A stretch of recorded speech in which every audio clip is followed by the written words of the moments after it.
Yol təmir edilib, amma yoldan həyətə giriş verilməyib.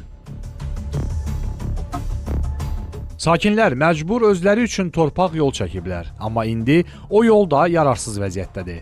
Söhbət paytaxtın Pirşağı qəsəbəsində yeni yaşayış massivi olaraq bilinən ərazidən gedir. Bizim şikayətimiz bu yoldandır. Bu Kalasava yol deyirlər. Pirşağı, Sumqayıt yoludur. Yol iş gedir, amma burada bizim giriş-çıxışımız məhduddur. Yəni buradan bu qonşular da hamısı köməklik eləyib. Yəni bu yolu çəkmişik, buradan bu yola çıxış.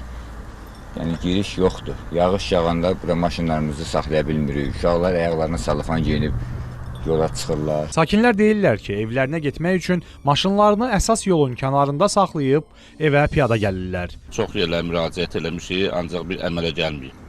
Yağış yağır, yenə də dediklərinə görə yol belənciyinədir, girib çıxa bilmirik maşınlarla. Texnikalar işləyəndən sonra bura bərbad günə qoydular. Traktorlar, yekə maşınlar hamısı bərbad günə qoydular bura. O yolu da dağıtdılar. Bəli, o yol da təmiz dağılıb. Öz gördüyümüz kimi hamısı dağılıb tökülüb.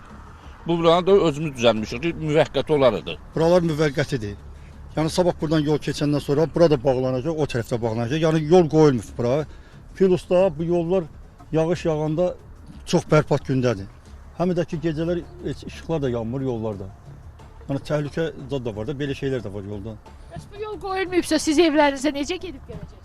İndi onu bilmirik də, ona görə deyirik ki, əlaqə təşkilatlar kimdir, nəçidir, gəlsin desin də dərdimizi deyək. Məsələ ilə bağlı Azərbaycan Avtomobil Yolları Dövlət Agentliyindən bildirildi ki, vətəndaşlar agentliyə rəsmi şəkildə müraciət etməlidir. Belə halda mütəxəssislər tərəfindən əraziyə baxış keçirilərək mövcud problemin həlli istiqamətində lazımi tədbir görüləcək.